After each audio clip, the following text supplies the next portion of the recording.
ఎప్పుడు సార్ ఒక డీసెంట్ నమ్మకం కలుగుతుంది ఈయన మీద అని అనుకునే వ్యక్తిని చూసినప్పుడు ఏ ఆడపిల్లైనా పెళ్ళైనా కాకపోయినా ఆ ఆలోచన రావడం సహజం. అదే సహజం, ఎందుకంటే ఈయన నమ్మచ్చు అనే ఫీలింగ్ వస్తుంది, భరోసా ఉంది ఈయన వల్ల అని. సో అలా మీరు చాలా మంది మనసుపడి ఉంటారు మీరు. మీరు పడకపోవడం గొప్ప కాదా అని కాదు కదా సార్, కానీ మీరు ఆ నిగ్రహం పెట్టుకోవడం అనేది చాలా గొప్ప. చాలా కష్టం కూడా. ఎందుకంటే అంత కావటానికి కారణం, నేను ఇండస్ట్రీకి వచ్చినప్పటికీ నాకు పెళ్ళి 2 పిల్లలు ఉన్నారు. రేపు ఏదైనా నేను చేసిన తప్పుల మూలంగా నేను దెబ్బతినిపోతే నా భార్య రేపు నన్ను చూసి ఇదిగో ఇన్ని పెళ్లి చేసుకోవటం మూలంగా నేను ఇలా అయిపోయాను అని అనకూడదు. అలాగే నా పిల్లలు వీళ్ళకి పుట్టడం మూలంగా మా కర్మ, మేము ఇక్కడ వీళ్ళ కడుపులు పుట్టామేమో ఇంత చెడ్డ పేరు వచ్చిందో అని మా పిల్లలు అనకూడదు. ఎప్పుడైనా నన్ను చూసి నా భార్య అయినా, నా పిల్లలైనా, నా బంధువులైనా, నా ఆత్మీయులైనా గర్వపడే రీతిలో నేను ఉండాలి తప్ప నేను చూసుకొని అసహించుకునే రీతిలో ఉండకూడదు అనేది చాలా స్ట్రిక్ట్, అంటే చాలా స్ట్రిక్ట్. 40 ఏళ్ళ తర్వాత నన్ను ఎందుకన్నానంటే 40 ఏళ్ళు ఉన్నాను ఊరికి. నేను సరదాగా నాగేశ్వరరావు గారు బాగా ఫ్రెండ్లీగా ఉంటారు. ఆయన అంటే నాకు చాలా ఆత్మీయం. ఐఎమ్ నిజంగా చెప్పండి, నేను నాగేశ్వరరావు గారి ఫ్యాన్ని. ఎన్నో సినిమాలు ఆయనతో కలిపి చేశాను.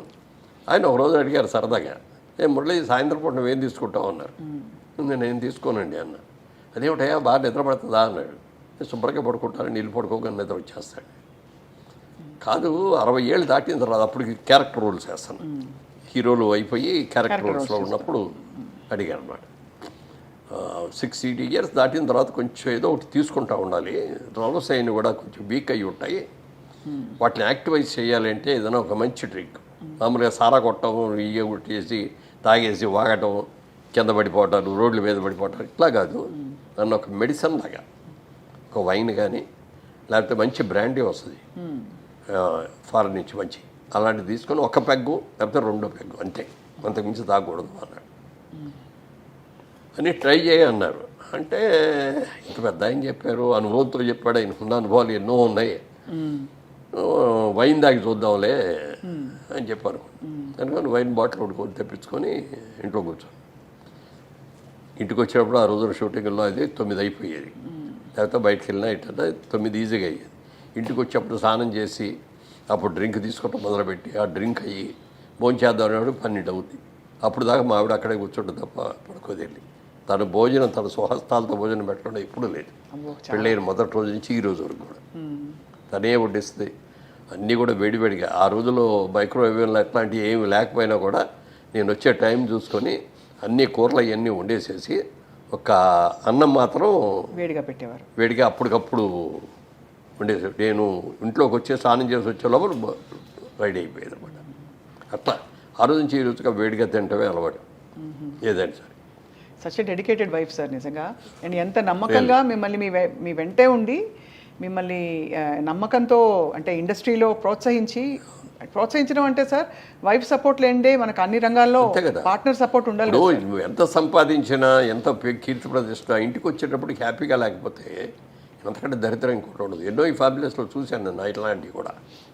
అది వాళ్ళ తప్ప వీళ్ళ తప్ప అనేది పక్కన పెడితే, అనుకూలమైన భార్య రాక, అనుకూలమైన పిల్లలు లేకపోతే ఆ కుటుంబం ఎంత సంపాదించినా, ఎంత పేరు ఉన్నా కూడా వేస్ట్. అవును సార్. నా అదృష్టం నన్ను దేవుడు పూజ చేయటం మూలంగా కానీ, తల్లిదండ్రులు నాకు ఇచ్చిన శిక్షణ మూలంగా కానీ, అలాగే నన్ను ఇంట్రడ్యూస్ చేసిన ప్రొడ్యూసర్ మూలంగా కానీ, నన్ను దారిలో పెట్టి అభివృద్ధి చేసిన దాసర గారి మూలంగా కానీ, ఎవరైనా సరే వీళ్ళందరూ కూడా నాకు ఒక క్రమశిక్షణని బాగా నేర్పారు. ఎలా ఉండాలో నేర్పారు, ఎలా ఉండకూడదో కూడా నేర్పారు. అందుకని నాగేశ్వరరావు గారు అంత టైం చెప్పాడు, ట్రై చేద్దామని ట్రై చేసా కానీ నాకు అలవాటు కుదరలేదు. అది అలవాటు వారం 2-4 రోజులు ట్రై చేశాను, కుదరలేదు. ఇది మనకు కుదిరే కుదరదు కానీ వదిలేసాను. తర్వాత ఎప్పుడు మేడం 1 నెల అయిన తర్వాత నాగేశ్వరరావు ఏంటి ఇది మనం తీసుకుంటున్నావు అయినాను. లేదండి నాకు పర్లేదండి అది అన్న. తర్వాత అన్నాం కానీ తర్వాత మెల్లమెల్లగా ఏదో పార్టీస్, ఇప్పుడు నాగేశ్వరరావు బర్త్డే అనుకో, ఆ రోజున పార్టీ ఇచ్చేవారు. అలాగే పెద్ద పెద్ద బర్త్డేలు ఏదో ఉన్నప్పుడు అక్కడికి వెళ్ళినప్పుడు ఏదో ఒక పెగ్ తీసుకోవటం అనేది అలా చేసా. కానీ అప్పుడు దాకా 47 మాత్రం అలా ముట్టుకొని కూడా ముట్టుకోను. చాలా చాలా పెద్ద విషయం, చాలా గొప్ప విషయం సార్. ఎందుకంటే మేము ఇండస్ట్రీ గురించి మామూలుగా వినేది ఇదే బేసిక్గా దట్ ఆ వాతావరణం హాయిగా ఫ్రీగా ఉంటుంది కాబట్టి రూల్స్ లేకుండా ప్రేమలో పడడం ఈజీ, ఎవరినైనా ఇష్టపడడం. అందులో మీ చుట్టూ ఉండేవాళ్ళు అందమైన హీరోయిన్లు అందరూ. సో అది మీరు చాలా ఫోకస్ చేసి మరి ఇలా ఉండడం అన్నది చాలా పెద్ద విషయం సార్.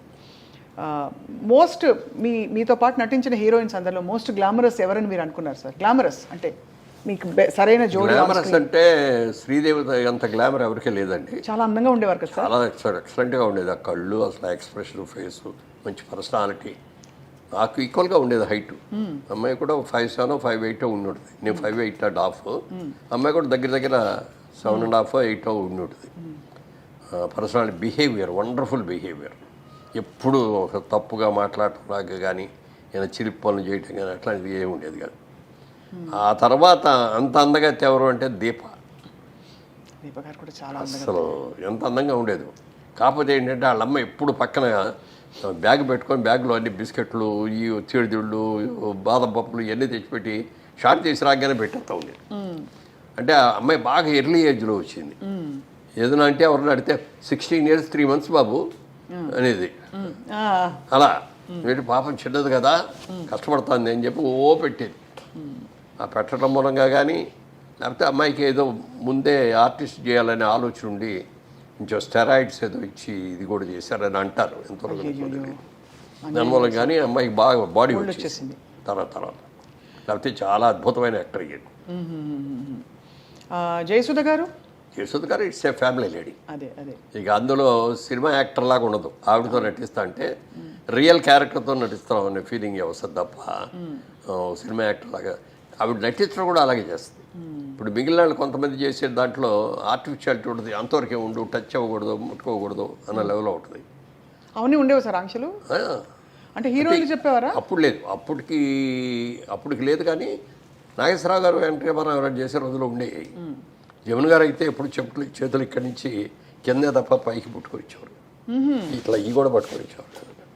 ఓహో, అంత ఇదిగా ఉండేది.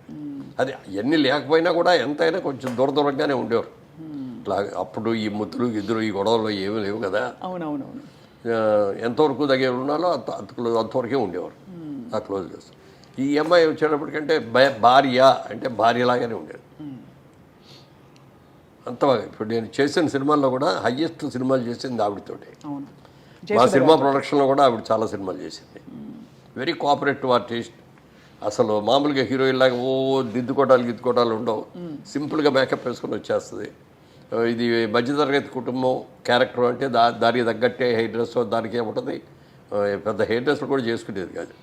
మామూలు నేత చీరలు, పట్టు చీరలు లాంటివి ఇట్లాంటివి కట్టుకొని అట్లా న్యాచురల్ యాక్టర్ లాగా ఉండేది అనమాట. సో అలా మరి జయచిత్ర గారితో ఆ రూమర్ వచ్చిన తర్వాత మీరిద్దరూ మాట్లాడుకోవడం జరిగిందా సార్? అయ్యో ఇలా వచ్చేసింది, ఎలా క్లియర్ చేద్దామని. కోర్టుకి వెళ్ళినట్టున్నారు కదా మేడం? నేనే వెళ్ళాను. కోర్టుకి వెళ్ళలేదు. ముందు నోటీస్ ఇచ్చాం వాళ్ళకి, పేపర్ ఆడికి. ఇవ్వగానే పరిగెత్తుకు వచ్చేసి, సార్ మా వాడు ఎవడో తప్పుగా ఇచ్చాడు, సారీ అండి క్షమించండి అంటే అది విత్డ్రా చేసుకున్నారు. చేసుకున్న తర్వాత అది జరిగిన 4 రోజులకి అప్పుడు అన్ని సినిమా అక్కడి నుంచి మెడ్రాస్ నుంచి వచ్చేవాళ్ళం కదా. మెడ్రాస్లోనే ఉంది ఇండస్ట్రీ. మార్నింగ్ ఫ్లైట్కి ఇక్కడ షూటింగ్కి వస్తున్నాం. దాసరి గారు ఒక షూటింగ్ వస్తున్నారు, నేను ఒక షూటింగ్కి వెళ్తున్నాను, జయచిత్ర గారు ఒక షూటింగ్కి వెళ్తున్నారు. ముగ్గురు ఫస్ట్ మార్నింగ్ ఫ్లైట్లో ఇక్కడికి వచ్చాం. ఆడు మళ్ళీ ఇమ్మీడియట్గా నెక్స్ట్ డే ఆడు పేపర్లో రాశాడు, వాళ్ళ రోజు దాసరి గారి ఆధ్వర్యంలో మురళీమోహన్ గారు జయచిత్ర గారు పెళ్లి చేసుకోవడానికి హైదరాబాద్ వెళ్ళారు. ఎక్కడ గొడవరా బాబు, ఆవిడ ఎప్పుడు నువ్వు అని కూడా పర్లేదు. ఇన్నేళ్లలో నువ్వు అని కూడా అనలేదండి. నా హీరోయిన్స్ ఎవరైతే మీరేనే అంటాను నేను, ఎవరిని కూడా.